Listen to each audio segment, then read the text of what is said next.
Buenos días, tengan todas y todos, compañeros, amigos, socios, invitados especiales y un invitado muy especial también que nos acompaña el día de hoy. Es un honor para la Sociedad de Urbanismo Región Monterrey darles la más cordial bienvenida a nuestra Asamblea General número 263. Procederé a leer el orden del día propuesto para su aprobación en caso de estar de acuerdo. Estamos proponiendo solamente un cambio de invertir el orden entre el informe del presidente y el informe del tesorero. Quedaría como sigue. A ver, ahí está. Ahí tienes ya. Ahí está. Orden del día, punto número 1, lista de asistencia y verificación del quórum. Punto número 2, lectura del orden del día. Punto número 3, lectura del acta de la sesión anterior. Punto número 4, el informe del tesorero. En el número 5 estamos proponiendo el informe del presidente. En el punto número 6, la ponencia del doctor Everardo Elizondo Almaguer con el tema perspectivas económicas en un entorno de incertidumbre. Punto número 7, asuntos generales. Y 8, clausura de la reunión. Quien esté de acuerdo con el orden del día, por favor de manifestarlo de la manera acostumbrada. Muy bien, se aprueba por unanimidad. Prosiguiendo con el orden del día, solicito la dispensa de la lectura de las actas de la sesión anterior, ya que fueron enviadas por correo electrónico. ¿Gustan aprobar las actas 262 ordinaria y 80 extraordinaria? Quien esté a favor, manifestarlo. Muy bien, se aprueba por unanimidad. A continuación, cedo la palabra al arquitecto José Luis Almanza, tesorero de la Sociedad de Urbanismo, para que rinda su informe. Entonces, al siguiente punto del orden del día, que es el informe de la presidencia.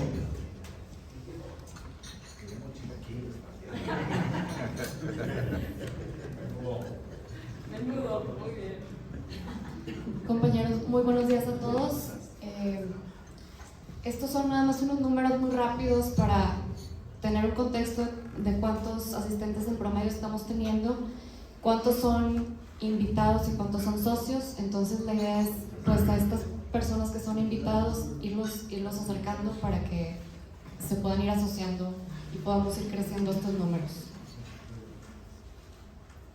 Tenemos el día de hoy la toma de protesta de nuevos miembros. Les voy a pedir que pasen al frente.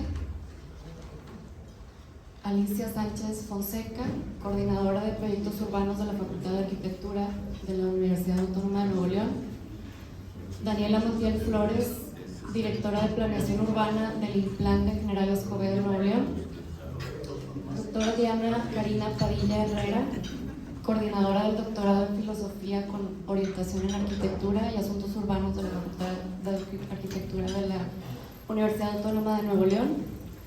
Licenciado Humberto Panti Garza, director de finanzas de Servicios de Agua y Drenaje de Monterrey. Arquitecto Israel Lara Herrera, coordinador de proyectos estratégicos de Terra Regia. Y licenciado Víctor Esparza de la Garza, regidor del municipio de Guadalupe, Nuevo León. Es para mí un honor tomarles protesta. Protestan ustedes cumplir y hacer cumplir los estatutos de esta Sociedad de Urbanismo. Sí, protesto. Muy bien. Si así lo hicieran, que nuestros socios se los agradezcan, y si no, pues que se los demanden. Muchas felicidades.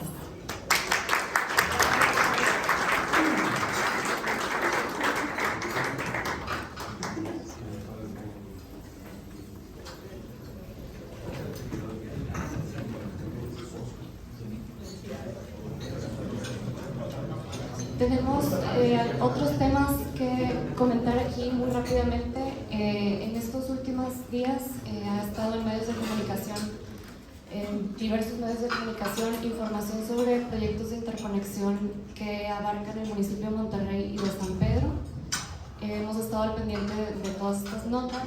Sin embargo, nos gustaría invitar a los dos municipios a que presenten este proyecto en alguna asamblea extraordinaria, pues para conocer mejor de qué se tratan estos proyectos, qué otras especificaciones tienen, y ver si es el mismo proyecto que ya se había presentado hace algunos años, si es otro proyecto nuevo, para poder estar informados y poder tener una opinión más concreta.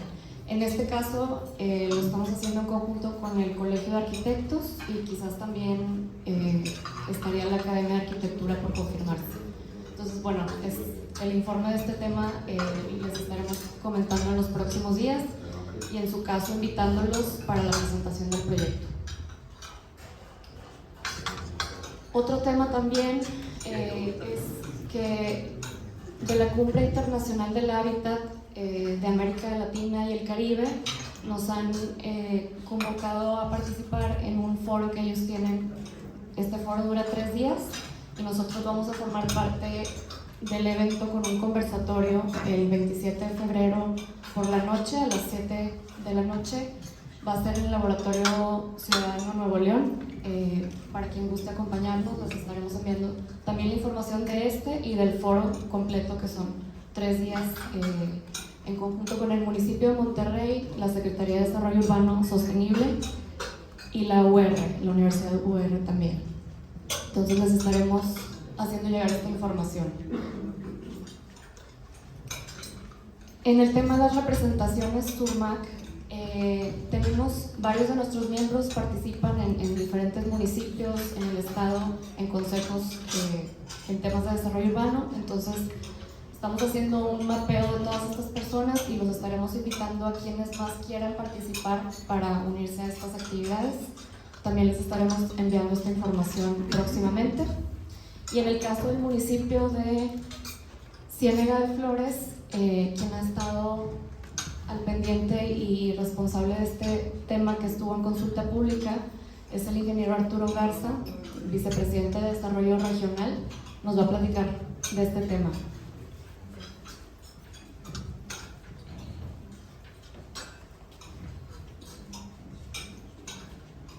Gracias, muy buenos días.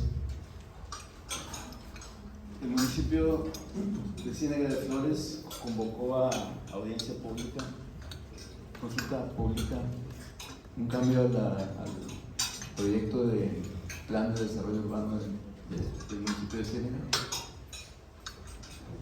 en donde menciona que el 13 de enero presentaron los cambios propuestos. ¿Me lo ponen, por favor? Es muy pequeño y voy a hacer breve. Lo que están... No hay señalador, ¿verdad? Sí.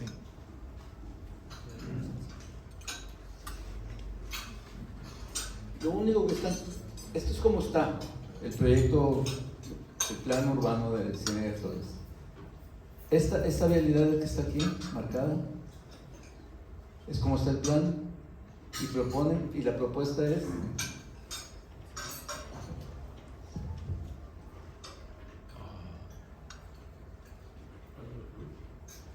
Ahí está. Ahí está. Con la mano. No, la propuesta es eliminarla. Eliminar este de aquí y cambiar el uso de suelo de industria ligera a industria pesada. Básicamente está dirigido a la planta de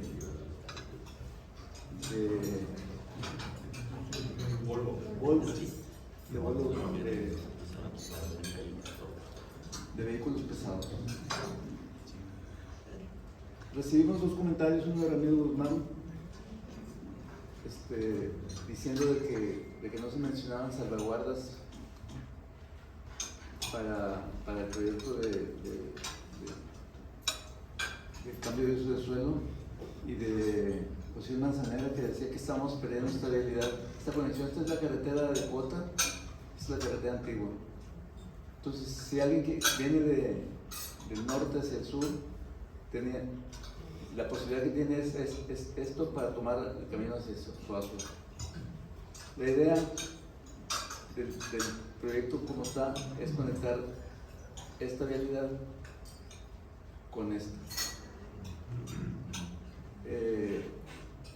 Mi opinión, y lo discutí con el comité directivo, es de que no se afecta gran cosa con el cambio, puesto que esta vialidad de aquí tiene un complejo vial aquí de interconexión y aquí otro igual. Y lo que se pierde, vamos a decir, son menos de 3 minutos de viaje. Por lo tanto, y se gana perdiendo un crucero en esta línea de interconexión. Concluyo diciéndoles que, en mi opinión, procede el cambio. Se tiene señalada la convocatoria para el día del lunes 24, el próximo lunes, recibida a partir de las 11 horas comentarios. Cualquiera que quiera incorporar comentarios, pues lo puede hacer. Es en la Secretaría de Desarrollo Urbano del municipio, el lunes 24 a partir de las 11 horas. Gracias, vicepresidente. Con esto concluye el informe de la presidencia y procedemos al siguiente punto del día, que es la ponencia Perspectivas Económicas en un entorno de incertidumbre. Procede a leer la síntesis curricular de nuestro invitado.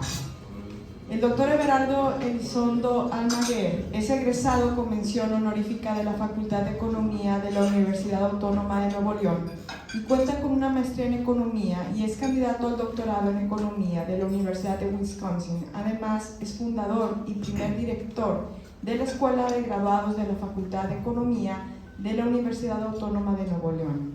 Enfoca sus intereses de investigación en la teoría y políticas monetarias, economía para las políticas públicas, finanzas internacionales y la economía, y temas sobre los que investiga en la actualidad en el contexto del doctorado que está realizando.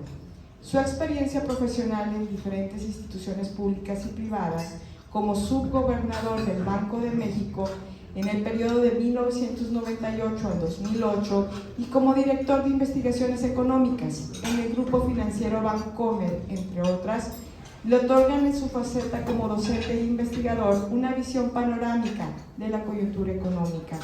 En la actualidad, el doctor Elizondo es miembro del Consejo de Administración de diversas instituciones privadas y del Consejo Asesor Externo de la Universidad Autónoma de Nuevo León. Además, ha tenido a su cargo diversos cursos tanto en la Escuela de Gobierno y Política Pública como en la Escuela de Economía del Tecnológico de Monterrey. Recibamos con un fuerte aplauso a nuestro invitado especial.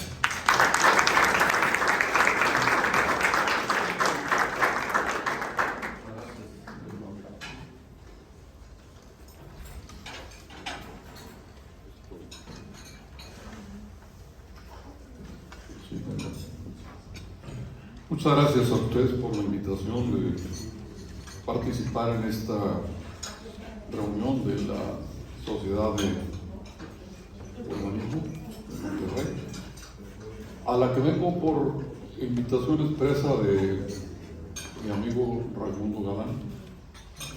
De manera que, como he dicho en otras partes, si alguna cosa de provecho deriva de esta plática, agradezcanselo a Raimundo. Pero si no, reclámenselo a Marco, que es apenas de justa reciprocidad. Cambié un poco el título de lo que les pensaba decir, lo que pienso decirles en los próximos minutos, ¿no? Me copié un excelente título de una novela de Gabriel García Márquez que se llama El amor en los tiempos del cólera. Y como otras novelas de García Márquez, a mi juicio, seguramente algunos de ustedes están de acuerdo, pero pues eso es a su riesgo. El título de las novelas de García Márquez ordinariamente me parece mejor que el contenido de las novelas de García Márquez. Y este es el caso.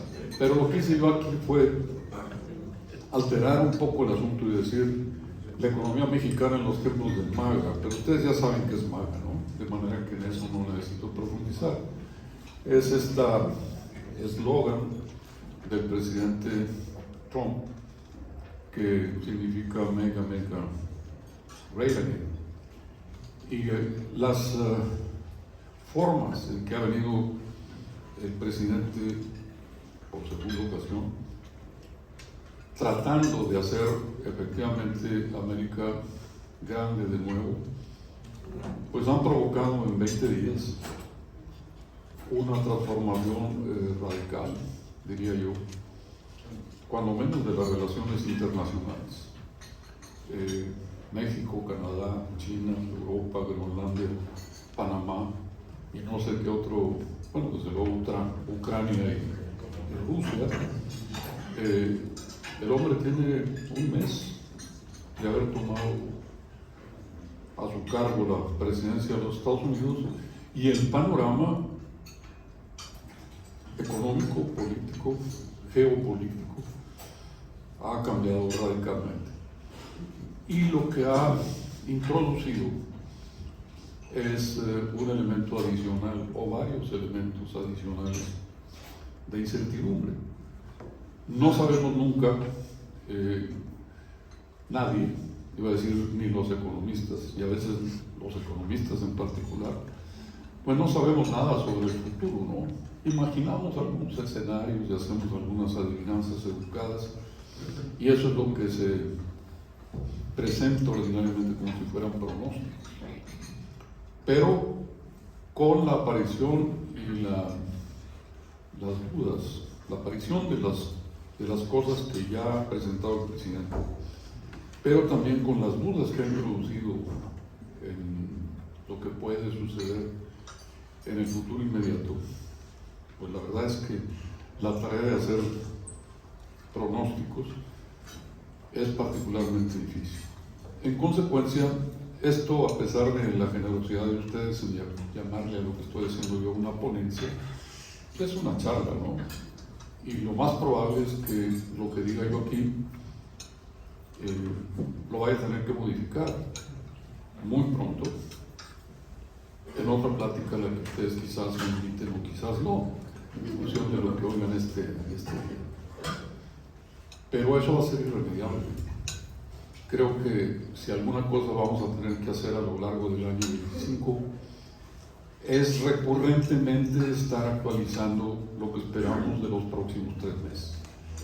Sea en el flujo de efectivo de las empresas, sea en el diseño de un proyecto, como los que se están discutiendo aquí, por insuficiencia de fondos, porque cambiaron las circunstancias ¿cómo se dice ahora? La gobernanza política o la gobernanza de las empresas. Todo está en fermento, todo está en evolución, todo está con carácter de quizás. No hay certezas en el asunto y en consecuencia de eso no queda más remedio que estar constantemente en estado de alerta para no desviarse mucho de lo que es el campo en el que se puede operar en función de estas nuevas circunstancias. Y aquí me acuerdo de algo que alguna vez le criticaban a un economista muy famoso que se llamaba John Maynard Keynes, ¿no? Que le dijo: oiga, pues usted cambió de opinión, ¿no? Y el tipo le dice, es Lord Keynes, le dice: cuando cambian las circunstancias yo cambio de opinión. ¿Usted, caballero, qué hace? ¿No? Pues es una buena respuesta, ¿no? Cambian las circunstancias, pues cambio de opinión. Que eso es conducente a una alteración de las conductas por venir. No tiene remedio, ¿no? Cuando cambian las cosas hay que cambiar de opinión, ¿no? Y agrega alguien por ahí: es de sabios cambiar de opinión. Sí, también es de veletas, pero pues eso es función del tiempo. Muy bien. Todo esto para decirles que voy a decirles, perdón por la cacofonía ahí, voy a contarles 2 o 3 cosas sobre cuál es la situación de la economía mexicana, a pesar de que cuando menos uno de ustedes aquí ya me dijo que había escuchado ayer la plática de Alejandro Werner, que fue alguna vez subsecretario de Hacienda y antes fue director de investigaciones económicas del Banco de México y ahora es el director de investigaciones económicas en una universidad de Estados Unidos.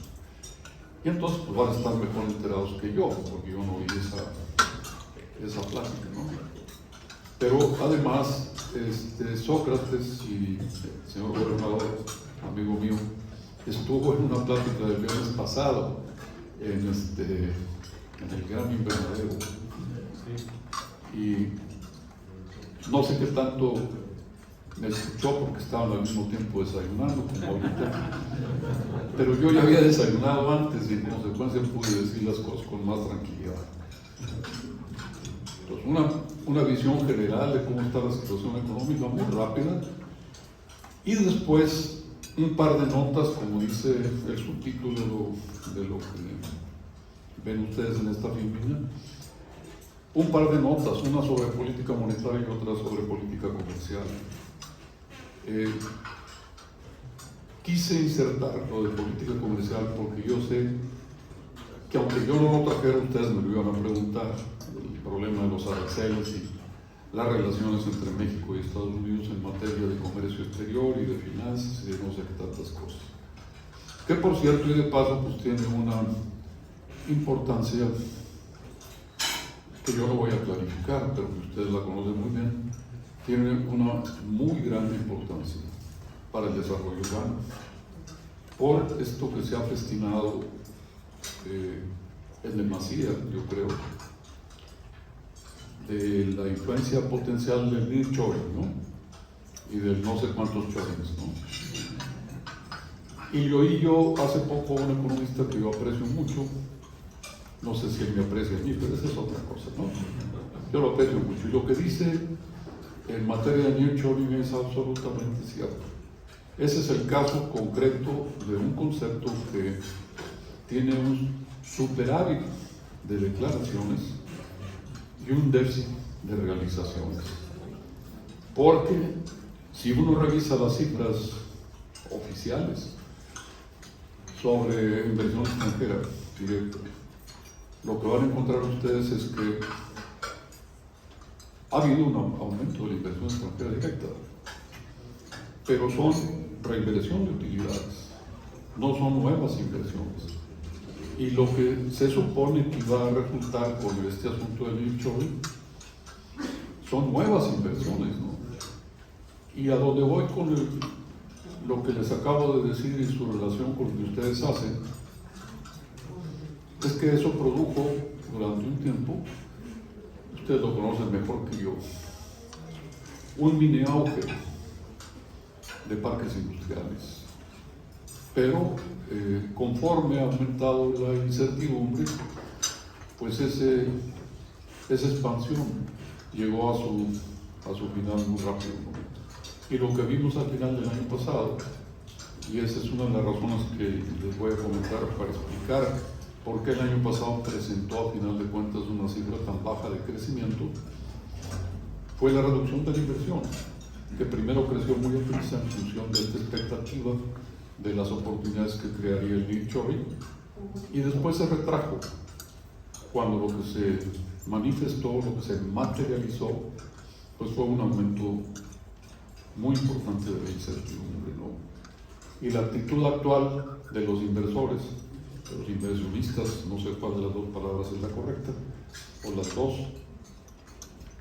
la actitud actual, que es perfectamente lógica y comprensible, a menos que Rogelio me corrija, es espérate a ver. En inglés es mejor, wait and see. Vamos a ver qué está por venir y luego decidimos. Y por lo pronto pues pones en el congelador cualquier proyecto de inversión que tengas, ¿no? Que es exactamente lo que cualquiera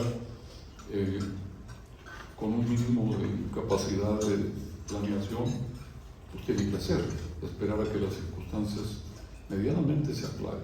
Todas las inversiones por definición conllevan riesgo, pero obviamente entre más alta la incertidumbre, mayor el riesgo, mayor la tasa esperada de rendimiento y en consecuencia el rezago, que eso es lo que hemos visto en los últimos tiempos. Muy bien. That's the way it is. Now, esto es una manera de, no sé si esta la presenté el viernes, Sócrates, tú me corriges, ¿no? Pero creo que no. Esto es como se ve en la situación, la filmina dividida en dos partes, la de la izquierda adrede, todo esto está hecho adrede. Le puse yo de título pronósticos entrecomillados macroeconómicos. Y no por modestia, que no es precisamente una de mis características, ¿no? Sino simple y sencillamente porque creo de veras que lo que se está presentando pues es eso, como dije antes, unas adivinanzas educadas, no son realmente muy sólidos. Yo ahorita les comento algo adicional al respecto. Miren, esta tiene como fuente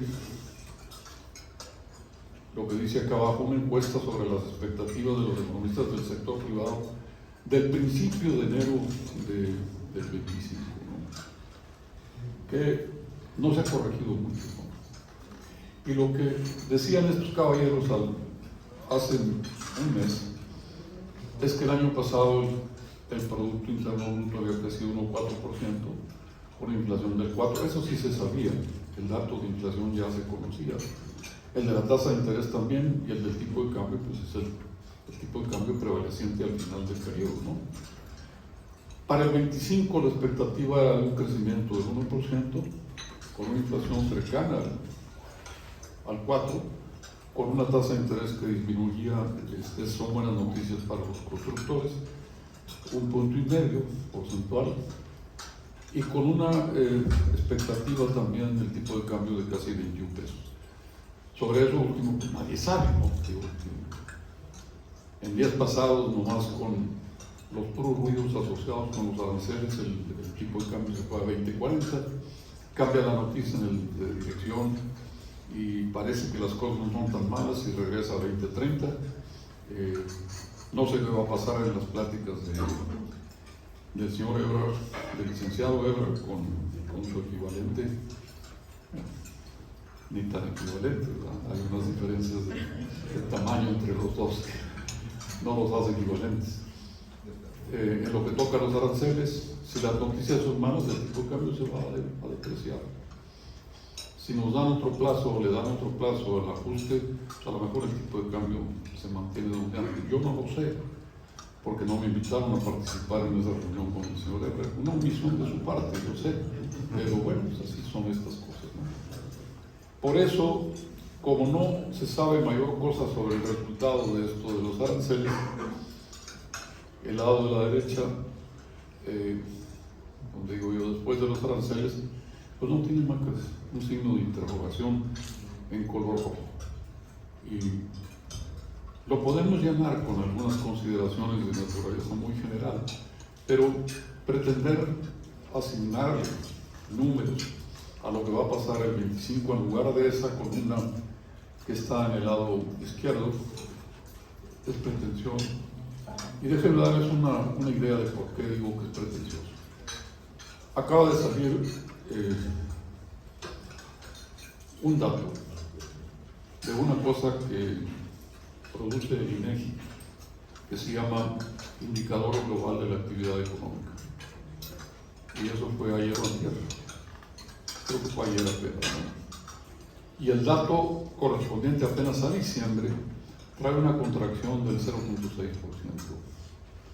que era un poco más alta en el sentido negativo de lo que se había imaginado. Y lo único que está diciendo eso es que el año que ya sabíamos, en cierto sentido, que el año 24 había terminado mal en términos de pérdida de vigor de la actividad económica, terminó peor. Y entonces ahora el cálculo de lo que pasó con el PIB en el año del 24, en lugar del 1,4 que se estimó por parte de estos analistas, pues ya sabemos preliminarmente sabemos que fue 1,2, que es una tasa de crecimiento verdaderamente magra, pobre, y lo único que hace es prolongar una tendencia que ya conocíamos que estaba presente y que da una imagen para el sexenio que ustedes han oído muchas veces, ¿no? De punta a punta, en el sexenio pasado, va a haber una contracción, o ya se produjo una contracción del ingreso por persona en México. ¿Por qué? Porque el crecimiento de punta a punta entre el 2018 y el 2024 va a ser por debajo del 6, 5 y algo, 5, 8, una cosa así. De manera que aún si lo dividen aritméticamente, pues la tasa de crecimiento promedio va a estar abajo del 1%. Y en términos de tasa compuesta de crecimiento es todavía más baja. Pero como la población ha seguido creciendo por encima de ese número, pues el resultado va a ser una contracción, ya fue una contracción del ingreso per cápita de los mexicanos. No como dice una nota de prensa que leí por ahí hace poco, ¿no? Dice los mexicanos son ahora más pobres. El Producto Interno Bruto no mide pobreza ni riqueza, mide ingresos, que no es lo mismo. Si la riqueza es un stock, el ingreso es un flujo, son dos cosas distintas, ¿no? Claro, si hay una caída del ingreso, pues depende de qué pasa con el resto de variables para saber si hay una disminución o no de la riqueza promedio de los mexicanos. Esa es otra historia. Lo cierto es que, para expresarlo, creo que ya lo dije en la visión esta del Gran Invernadero. No sé para qué menciono el nombre del restaurante, porque me cobraron el desayuno, de manera que no, la propaganda sale sobrando, ¿no? Pero en términos norteños, lo que ha habido a consecuencia de estos números fríos del PIB, pues es una contracción del número de tortillas de harina por cada habitante. Eso es, se hizo más chico la pila y los comensales aumentaron, pues el número de tortillas que le toca a cada uno disminuyó.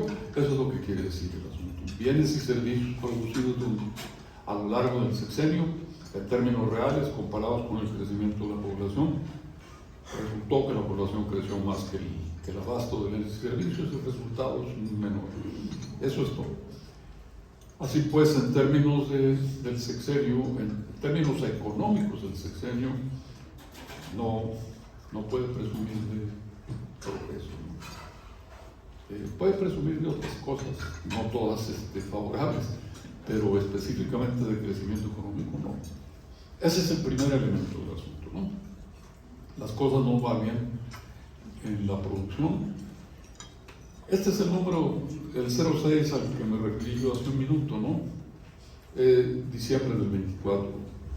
Pero bueno, yo no soy especialista en econometría ni en estadística, pero no se necesita ser un especialista para detectar que por aquí hasta acá la tendencia es decreciente. Es decreciente.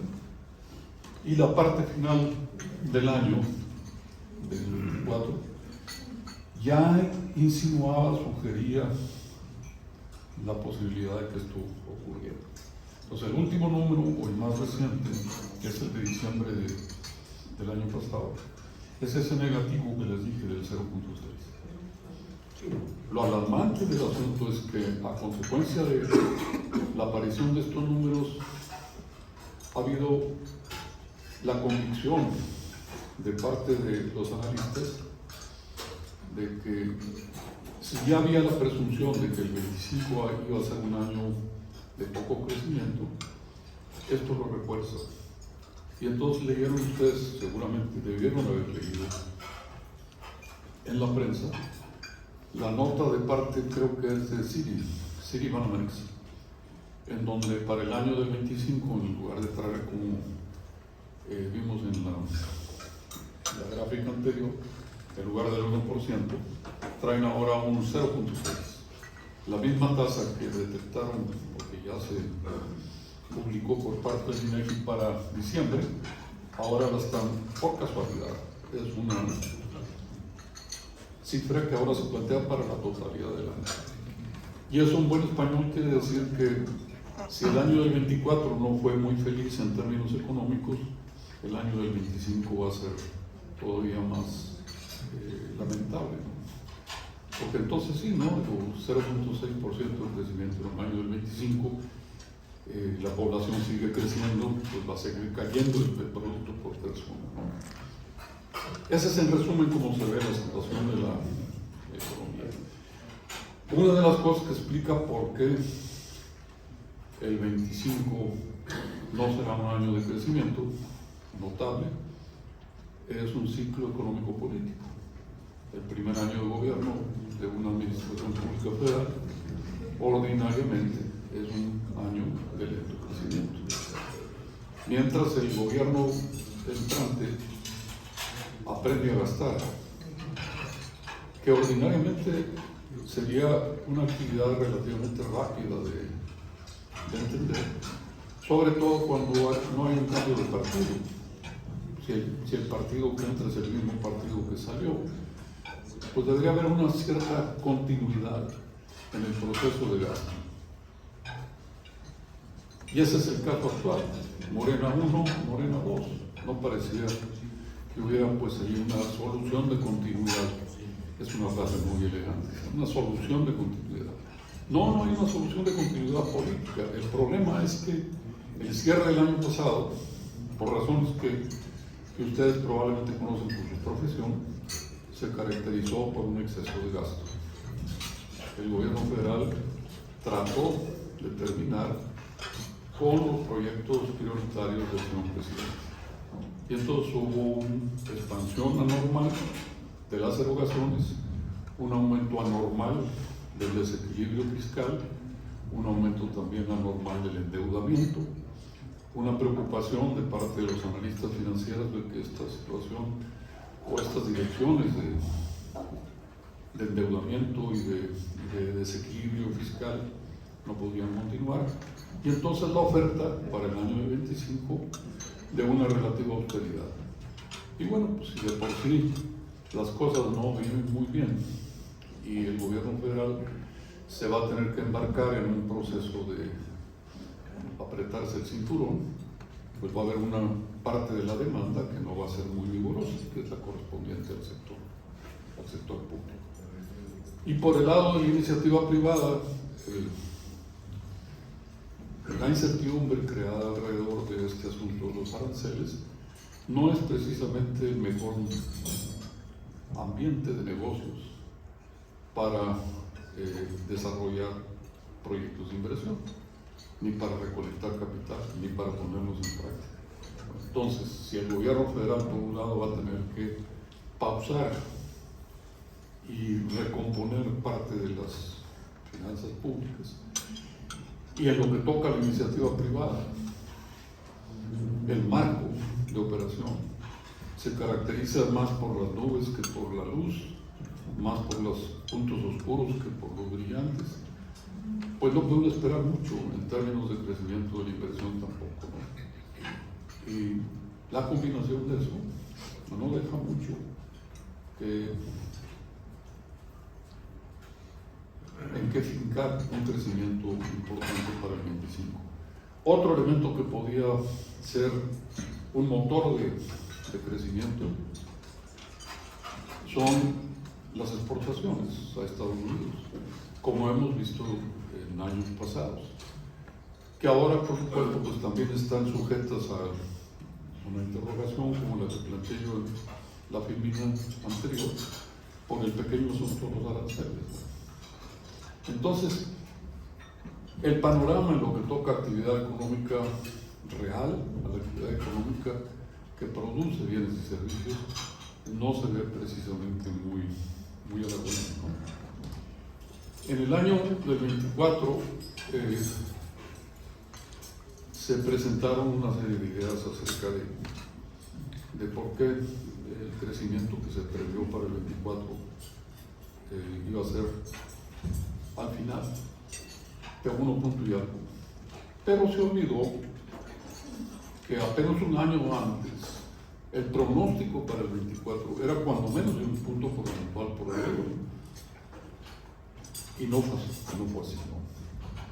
Se argumentaba en aquel entonces que, bueno, hay una serie de elementos que pueden incidir en un menor crecimiento para el 24.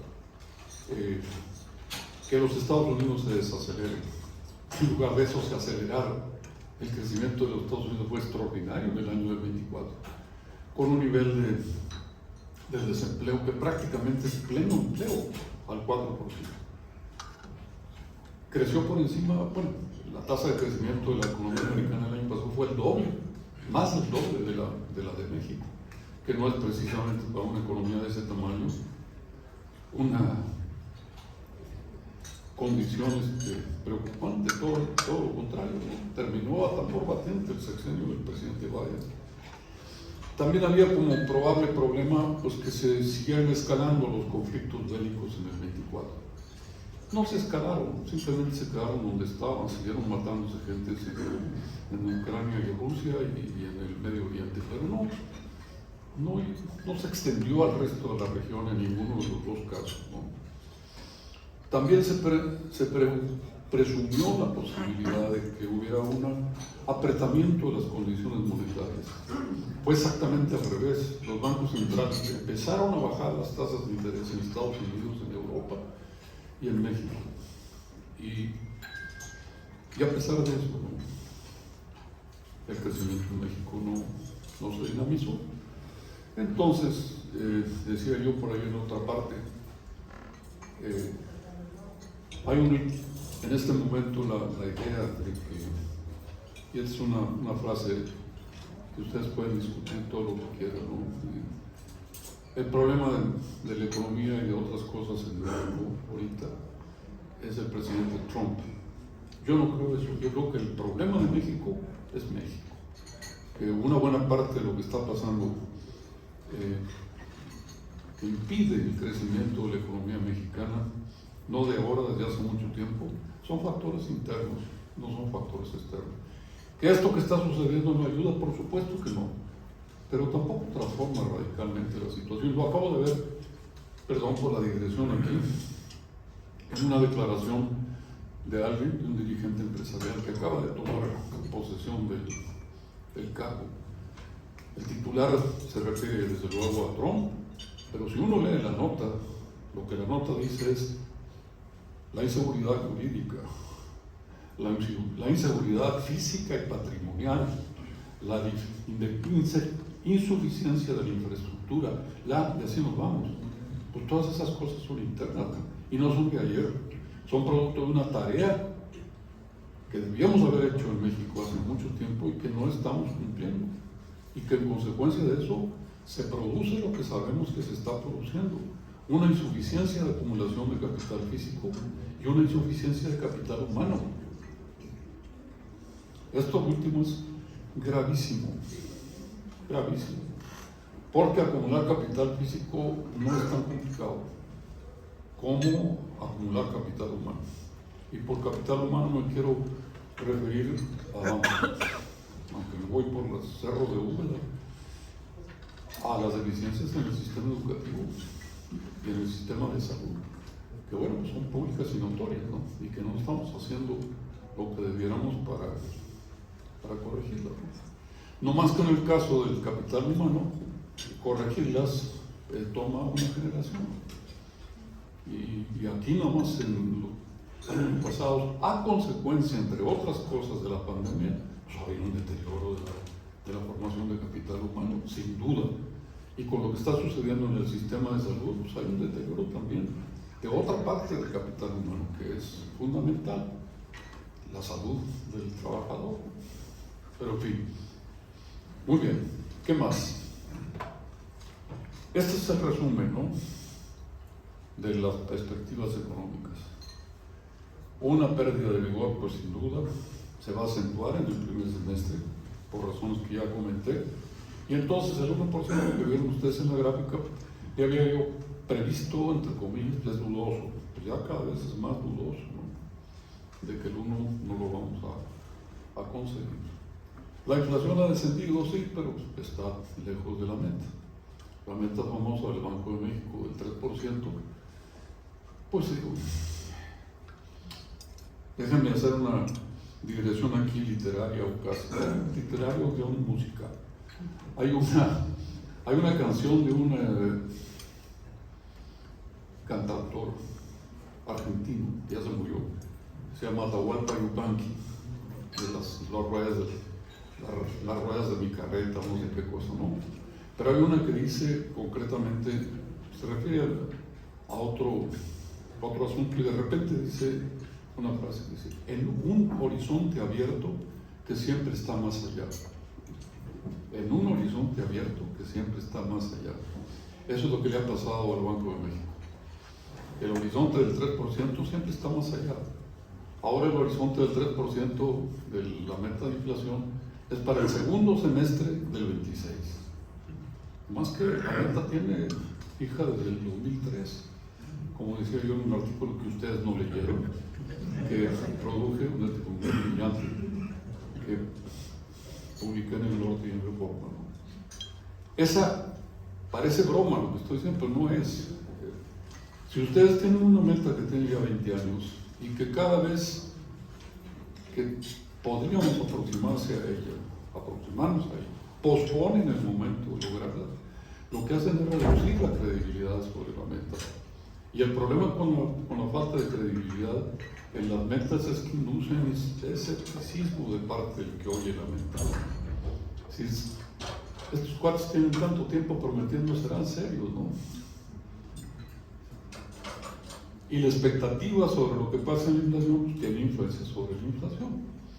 Entre más dudosa sea la expectativa, más difícil es lograr las metas, ¿no?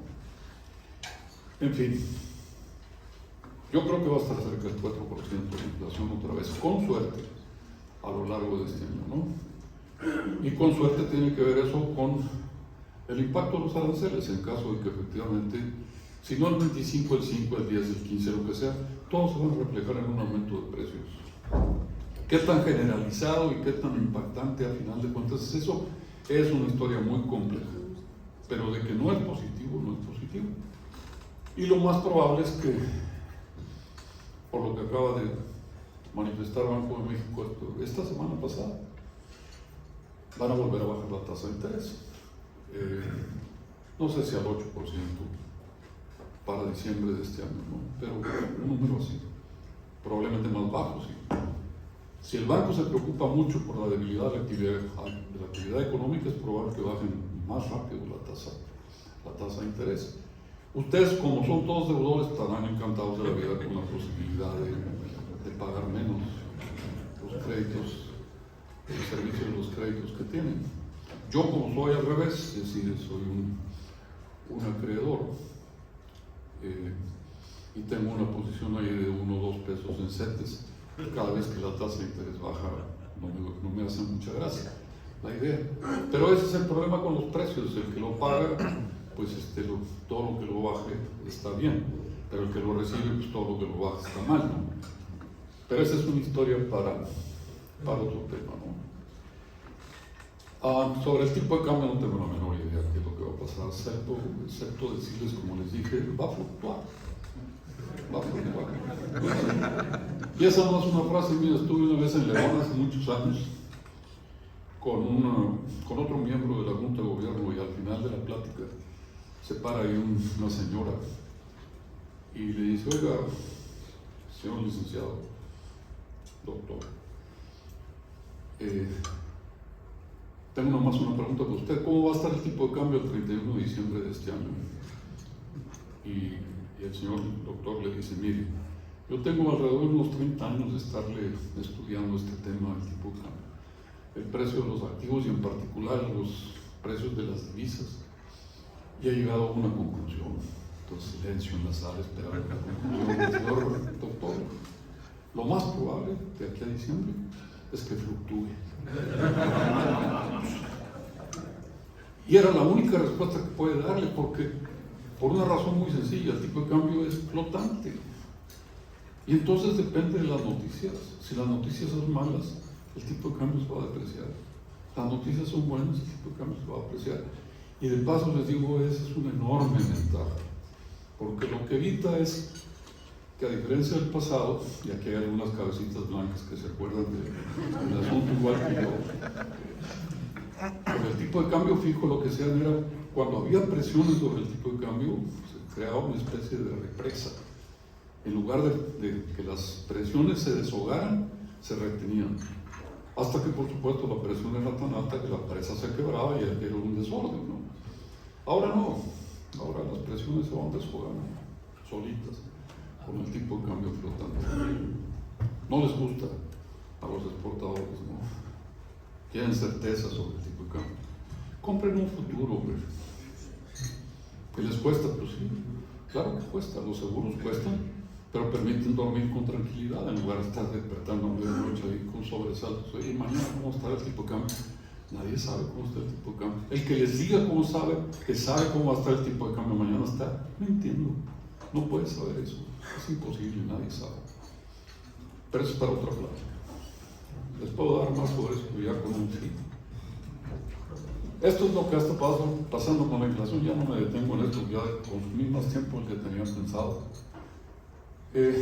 Lo que digo yo ha sido persistente, ¿no?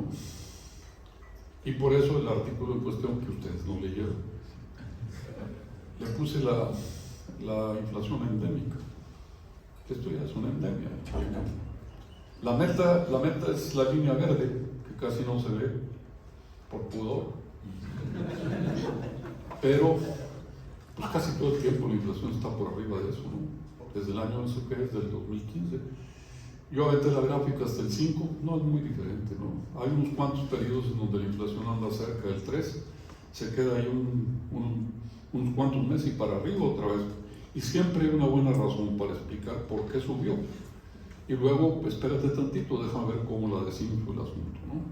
Ya va, otra vez, pero todavía ahorita está por encima.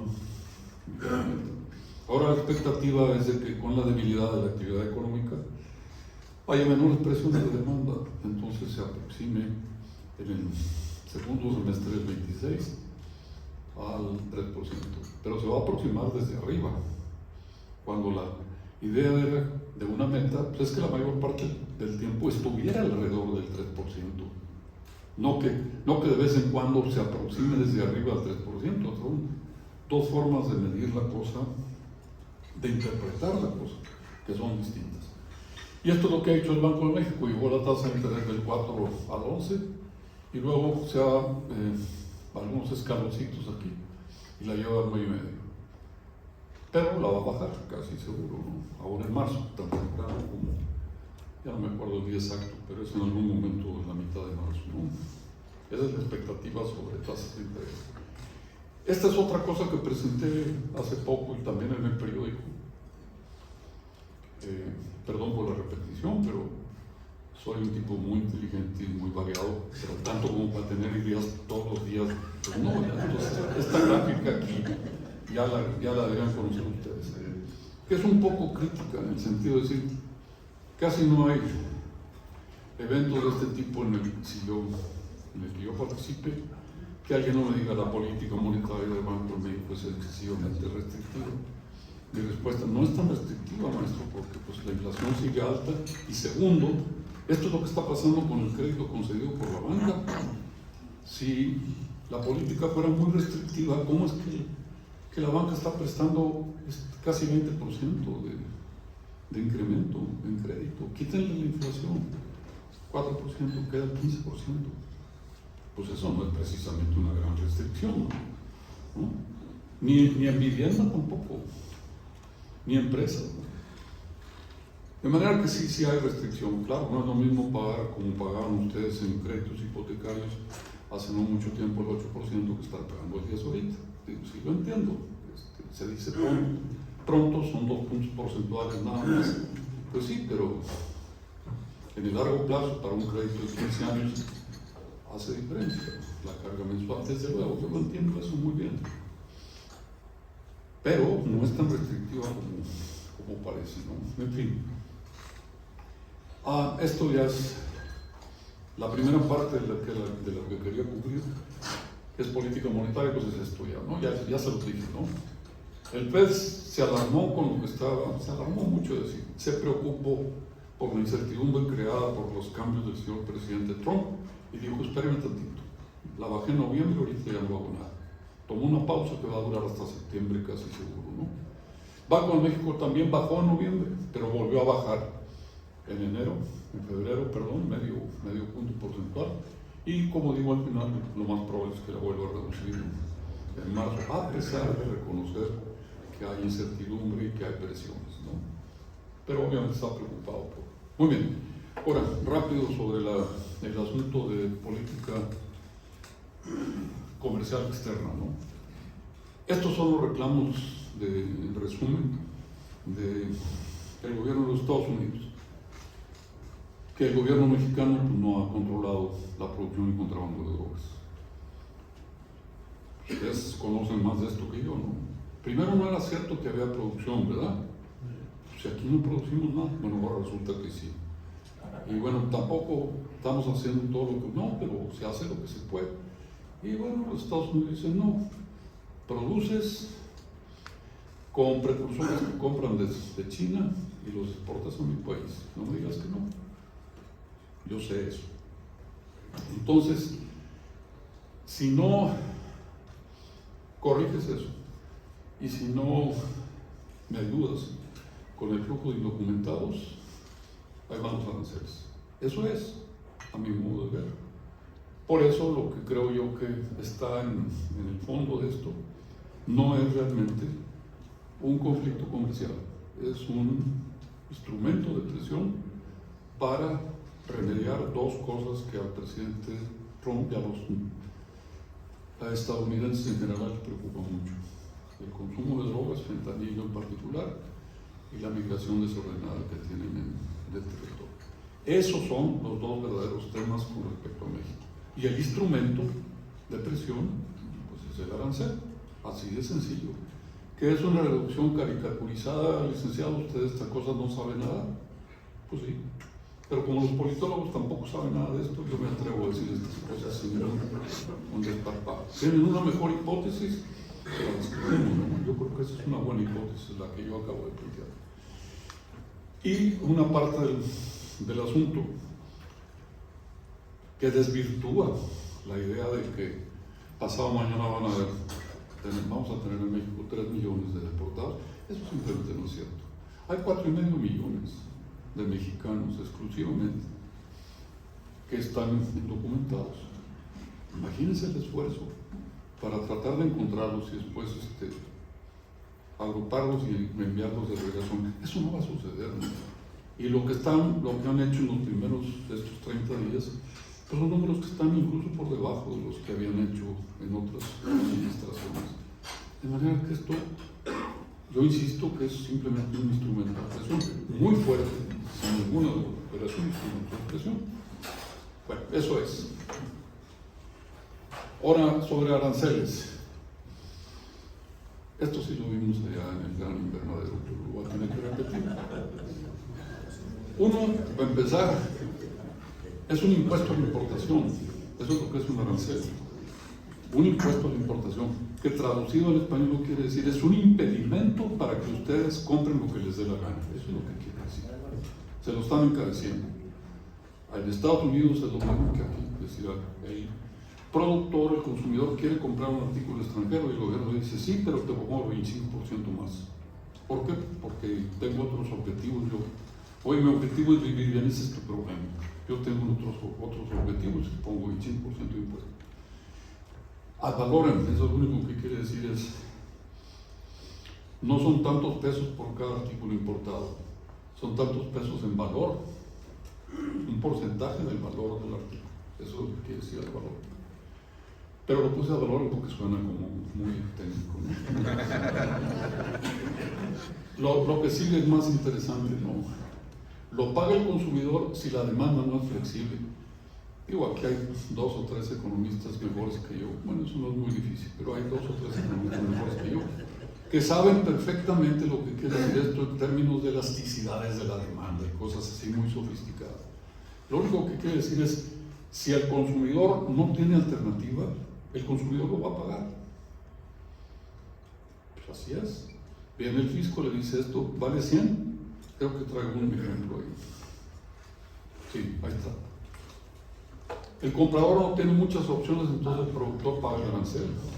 ¿Ya? Al revés, perdón, el comprador tiene muchas opciones, el que paga es el productor, el arancel. ¿Por qué?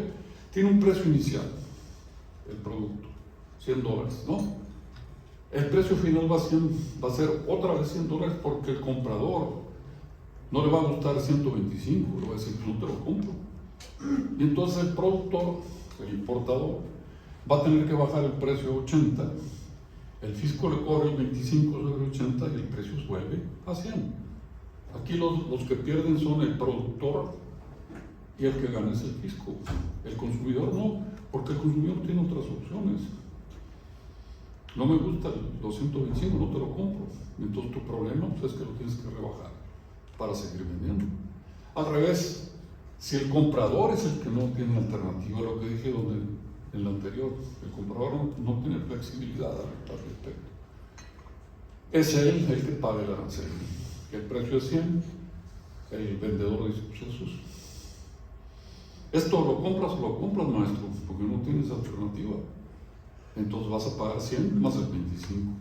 Y el fisco se lleva los 25, el productor se lleva 100 y el comprador paga 125. Esto es lo que dicen que es el común caso. El caso más común es que al final de cuentas esto lo paga el consumidor, ¿verdad?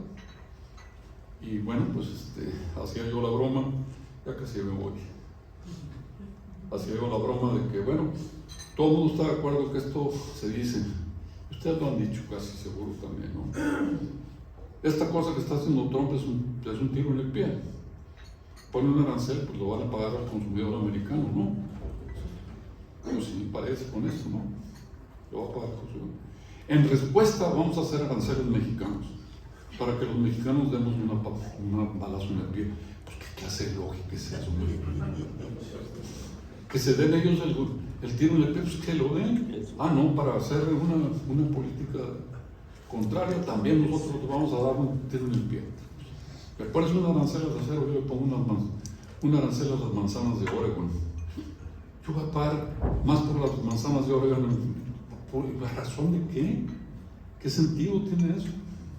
Pues quién sabe, ¿no? Bueno, lo que me han explicado, pero lo que pasa es que soy de entendedoras duras, ¿no? Pero me han explicado que lo que se trata es de, si yo grabo la importación de maíz amarillo, por ejemplo, que viene todo de Estados Unidos, y que sirve para alimentar ganado, es alimento para animales, eso, ¿no? El amarillo.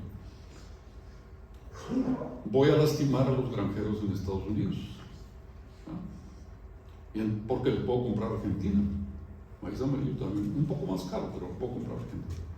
Entonces el granjero americano va a ir con su congresista y el congresista con el presidente y dice, oye, espérate, pues esto está mal, los mexicanos me están cobrando porque tú les estás cobrando. Entonces vamos a presionar para que esto no suceda, ¿no? Puede ser una carambola de varias bandas ahí, yo no sé si eso funciona o no funciona. Yo lo que sí sé es que si yo le pongo un arancel de 25% a la importación de maíz amarillo para compensar o contrarrestar los aranceles que me está poniendo Estados Unidos, el precio del maíz amarillo en México va a subir y lo que va a hacer es encarecer la carne de pollo, la carne de res, la carne de puerco. Eso es lo que va a suceder. No parece muy sensato, ¿no? Pero bueno, pues esto no es no economics, es political economy y ese es el problema. No se va a entender si no lo encuadra uno en un contexto político del que yo no sé nada, pero que hay quien sepa más que yo. Y bueno, esto es todo, ¿no? Esto es lo que dice, y ahora sí con esto ya me callo. Nosotros no somos el problema. Digo, nosotros, nunca he sido el problema, ¿no? Mi mujer provoca un déficit de balanza comercial con el sí, pero ese no es el problema, ¿no? Ni Canadá ni México son el problema, es China. El problema es China. Este es el desequilibrio que tiene, quién sabe cómo funcionará esto. Es el desequilibrio que tiene Estados Unidos con China en términos de balanza de bienes y de servicios. Ok. De balanza de bienes y de servicios. Ya está. Aquí empieza, si ven ustedes las fechas, son 17 y 18 por acá, es el primer periodo del señor Trump, que inauguró la guerra comercial con China. Entonces, el déficit se empezó a reducir. Biden no cambió básicamente de política, y entonces, por supuesto, el déficit se ha reducido. Cuando menos interrumpió la tendencia, ¿no?, al crecimiento, la revertió. En cambio, nosotros, Canadá realmente no tiene problema, no representa problema México sí, si es que es un problema, pero lo cierto es que este déficit que es comparado con esto, ese no es. A donde voy con esta gráfica es a decirles, el verdadero objetivo de la política comercial, eso sí, de la política comercial, es China, no es México ni es Canadá. La otra parte de la intención, pues ya la comenté, migración y tráfico de drogas. Pero en términos de la política comercial, el verdadero asunto es China, no es México. Nosotros no somos el problema. El problema, como lo ven los Estados Unidos, es que las inversiones en China, perdón, las inversiones de China en México sirvan como plataforma para exportar a Estados Unidos. Ese es el tema. Y entonces, pues eso se corrige con una cosa muy sencilla que se llama contenido nacional. Así de sencillo. Aumenten el contenido nacional. Entre menos importaciones tengan de China, menos problema va a ser. Pero pues eso necesita elaboración. Mucha elaboración y regulación y certificación y vigilancia. Y es un problema el asunto. Pero es un problema de estos caballeros, no es un problema nuestro, ¿no? Se convierte en un problema para nosotros simplemente porque Estados Unidos lo imagina México como un trampolín para la exportación de China a Estados Unidos. Por ahí va, creo, la historia, ¿no? Colorín colorado. Y eso es todo, ¿no? Esto mejor no se los cuento porque lo voy a describir en el artículo de lunes. Pero, bueno, alguien lo tiene que leer, ¿no? Lo único que dice y lo que va a decir el artículo de lunes es algo que es... Esto no lo inventé yo, es de alguien que sabe bastante más de política comercial externa, pero son tres cosas muy sencillas, ¿no? Pero son cruciales. Una, que obviamente cualquier analista la conoce en Estados Unidos y aquí. Si uno graba las importaciones, lastima a los consumidores, ¿verdad? Pero también lastima al productor que utiliza el artículo grabado como insumo. Y unos de esos productores van a ser exportadores. Entonces resulta que el gravamen a la importación es también un gravamen a la exportación, a final de cuentas, ¿no? Y eso es lo que pasa en el caso mexicano, que una buena parte de las importaciones pues, son insumos, ¿no? En Estados Unidos también. Entonces el gravamen, que parece que impacta solo en las importaciones, pues impacta también en las exportaciones. Pero el primer efecto es muy visible y el segundo es indirecto. Para ver el segundo efecto, pues necesitan invitarme a desayunar. La segunda es que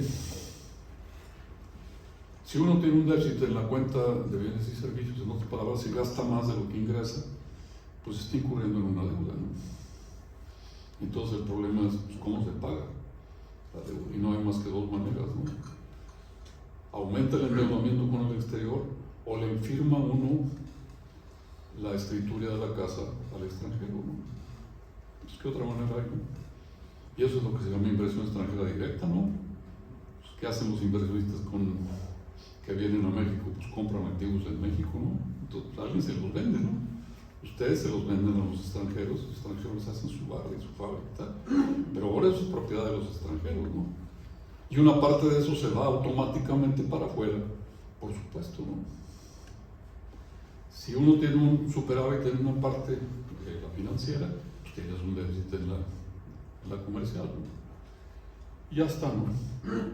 La última, pues es una prédica nueva, no tiene más que unos 250 años aproximadamente, pero pues, hay que repetirla una y otra vez, porque una y otra vez el comercio libre va a estar amenazado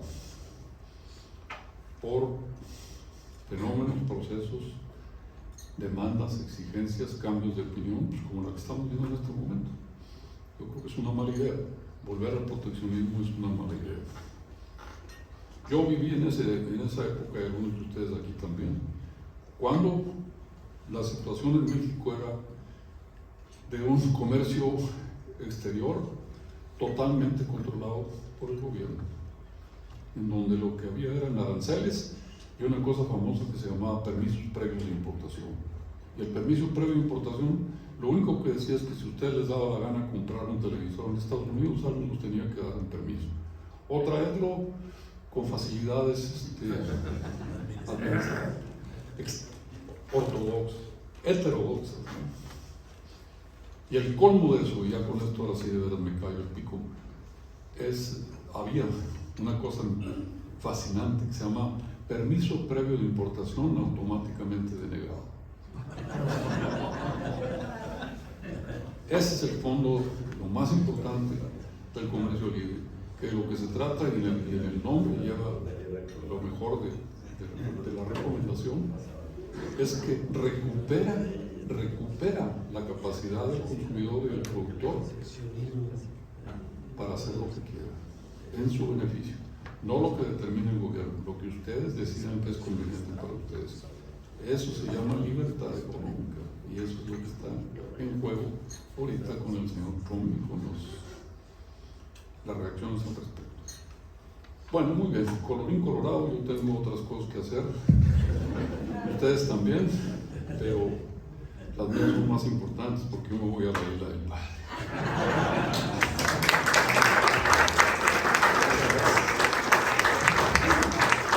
Muchas gracias, doctor. Pero antes de que se vaya, ¿sí responde algunas preguntas? Muy pocas, porque Sí. a lo mejor no tengo respuestas. Muy bien. Bueno, gracias por esa exposición tan amena. Ya tomé nota, gobernador, un minutito nada más.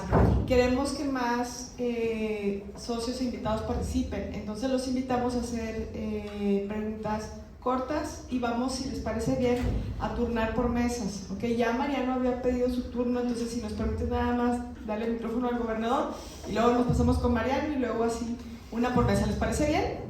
¿Sí? All right. Y así para que participemos más. Adelante. Sin más que gobernador, soy miembro de la Sociedad de Urbanismo de Monterrey. Y egresado de la Facultad de Economía, igual que algunos de los que están aquí. No, la verdad, muy interesante escuchar de nuevo muchos de tus comentarios.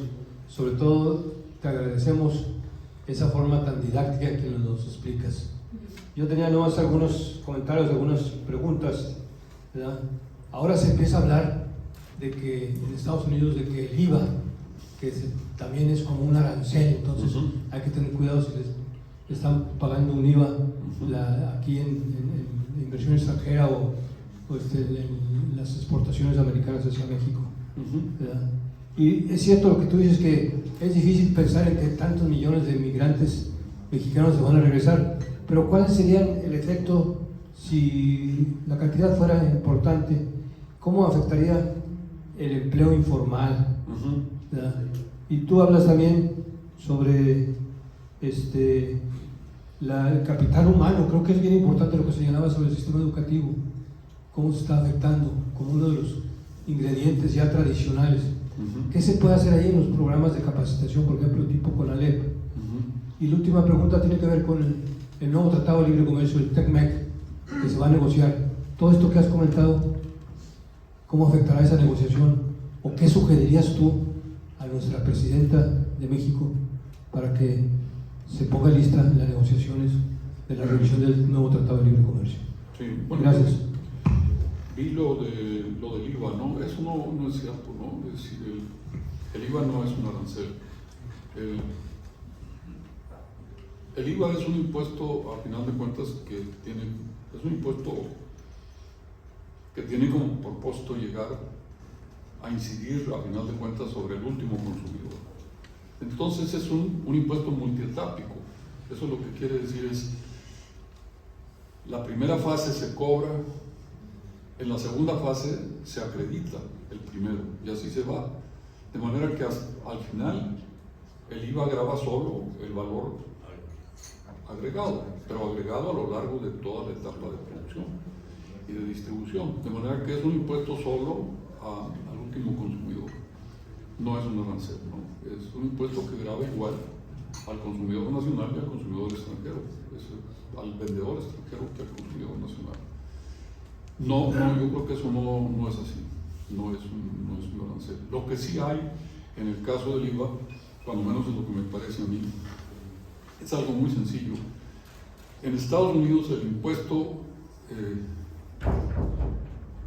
no es equivalente, pero similar. Es un Retail Sales Tax, es un impuesto que grava cuando ustedes van a McAllen, pues ahí lo pagan en la caja, ¿no? Es un impuesto a la última venta. Nada más que la diferencia entre esos dos es que aquí el impuesto se cobra conforme se va generando el valor. En Estados Unidos se cobra en la última etapa, porque se supone que la última etapa ya representa la totalidad del valor acumulado previo, ¿no? Nada más que acá la ventaja es que se va recaudando el impuesto conforme se va generando el valor, en lugar de dejar la recaudación en la última fase. Pero además, el problema, probablemente el que estaban pensando alguien que habló sobre esto de los aranceles, y el IVA como arancel, es que aquí el impuesto es 16% y allá el impuesto equivalente es como el 7 o el 8, dependiendo del estado. Y eso sí hace una diferencia, ¿no? Porque un productor mexicano que esté pensando en exportar, por ejemplo, un producto que puede vender en México o vender en Estados Unidos, la alternativa es saber, vendo en México, tengo que pagar el 16, o más bien, mi consumidor pagaría el 16. Vendo en Estados Unidos y mi consumidor paga el 7 o el 8. Bueno, pues entonces obviamente hay una desventaja a favor una desventaja que favorece la exportación versus la venta interna. Y al revés en Estados Unidos. Si el gringo quiere vender en México, piensa mi producto más 16. Pero si vendo en Estados Unidos es mi producto más el 7. Entonces, pues obviamente hay un sesgo a favor de venta interna y en contra de la exportación. Eso es como yo entiendo el asunto, ¿no? De la deportación masiva. Primero, como no creo que vaya a ocurrir, no creo que eso sea terriblemente significativo. Segundo, si ocurriera, exactamente como insinúas tú, como sugieres, va a haber un aumento de la informalidad, necesariamente, ¿no?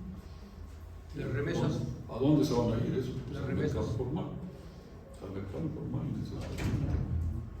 No los puede absorber el mercado formal de la noche a la mañana, son demasiados. Imagínate que deportaran 2 millones. Pues si los inscritos en el Seguro Social, si no me recuerdo mal, son que 22 millones. Pues absorber el 10% más de la noche a la mañana, pues eso no es viable, ¿no? Se van a quedar en el mercado informal. En lo que toca educación, eso ya lo conocen ustedes mejor que yo, ¿no? La educación mexicana no está preparando a los operarios que se necesitan para el siglo XXI, ¿no? Eso es obvio, ¿no? Y los sesgos con los que se han construido los planes educativos ahora en la Secretaría de Educación no augura nada bueno, ¿no? Hay que enfatizar lo que ustedes conocen, los lenguajes, ¿no? ¿Cuáles lenguajes? El español, el inglés, la computación, eso es lo que son los lenguajes de moda, ¿no? Entonces estaba viendo en el periódico de la mañana que hay cursos de náhuatl, pues es muy útil. ¿Eso qué sentido tiene, no? Con todo respeto, eso está bien para una escuela de idiomas, como para preservar los orígenes y la tradición. Eso está todo para el mundo moderno, pues qué utilidad tiene eso, ¿no? Concretamente. El idioma que hay que aprender pues es el de matemáticas, el inglés, de computación, el propio idioma, el vernáculo, el español, ¿no? Entonces, no se está haciendo lo que debería nadie. Y lo último, el TEMEC. En el TEMEC lo único que se me ocurre decir es, el camino pues, es la negociación, pues eso es obvio, ¿no? En lugar de los desplantes patrioteros y toda esa retórica, eso no sirve para nada, ¿no? Hay que ir a la mesa de negociaciones y decir, bueno, pues esto, ¿qué quieres, hombre? ¿Qué es lo que hay que hacer para llegar a un acuerdo en esto? Y llegar a la negociación del 26, pues ya con el camino planchado. con el conocimiento claro de que a ellos les conviene y a nosotros también, y a Canadá, arreglar eso, ¿no? Ha sido un éxito y no se necesita una demostración muy profunda de que ha sido un éxito. Tan simple como lo que voy a decir, ¿no? Sin el acuerdo de libre comercio sería inexplicable Ramos Arizpe. ¿O no? Pues sí, ¿no? Sería inexplicable Reynosa, sería inexplicable Tijuana, Ciudad Juárez, El Bajío, Hermosillo, Santa Catarina. Pues eso es consecuencia del acuerdo de libre comercio. Y lo que está minado en esta historia, eso es muy importante, por supuesto. Lo más importante del acuerdo de libre comercio es que creó un marco de referencia en el que uno tenía confianza, ¿no? Y lo que se está ahorita produciendo es una desconfianza sobre eso, ¿no? Y ese es el verdadero problema. Entonces, cuanto antes hay que volver a solidificar esas reglas del juego para que entonces sí el inversionista tenga una relativa seguridad.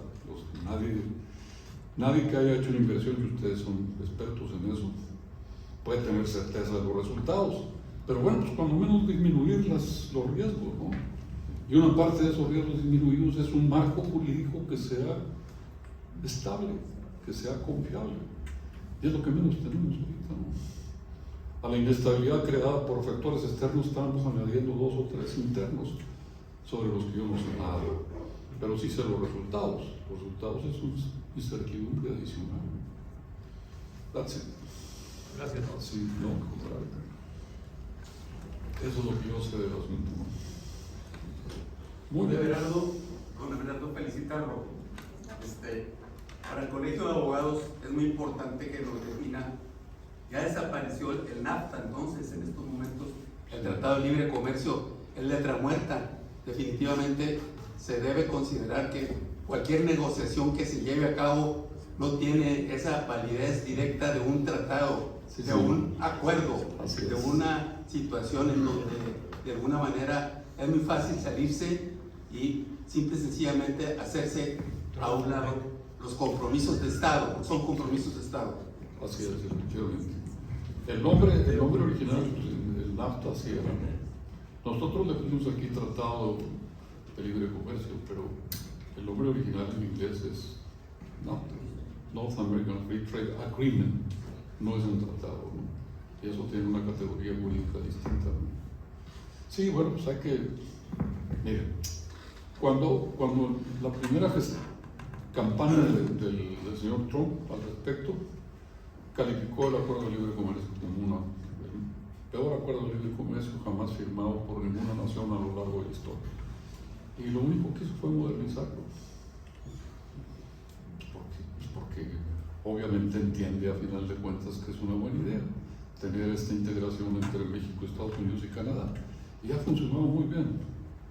No ha funcionado perfectamente, pues claro que no, pues ninguna cosa humana funciona perfectamente. Hay una frase muy vieja de Kant que dice: de la madera torcida de la humanidad, nada derecho puedes hacer, ¿no? Y bueno, pues así es, todo es perfectible, perfecto no. Y eso es lo que hicieron con el acuerdo de libre comercio. Eso es lo que se puede hacer otra vez, perfeccionar el acuerdo de libre comercio, ¿no? Y hacer un acuerdo más moderno que responda a algunas de las inquietudes del socio principal. Pues sí, por supuesto. Bueno, pues entonces un proceso de negociación, sentarse y arreglar las cosas. Lo demás no sirve para mover nada, no sirve para nada. Lo único que hace es elevar el nivel del ruido. Mucho ruido, muchos relámpagos y todo. Pues sí, pero los relámpagos producen ruido y destellos, pero poca luz al final de cuentas, ¿no? Pues, ¿para qué todo ese ruido? ¿Qué necesidad hay del asunto? Pero bueno, yo qué sé de eso, ¿no? Una última, porque yo de veras ya me voy. Una última pregunta. Ya no lo culpo. Muchas gracias.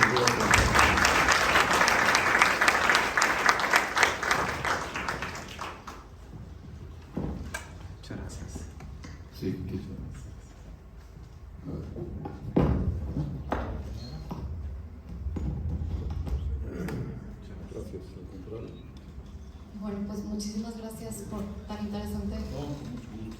conversación y pues nada más preguntarles si hay algún asunto general adicional que alguien quiera. Marta, no sé si...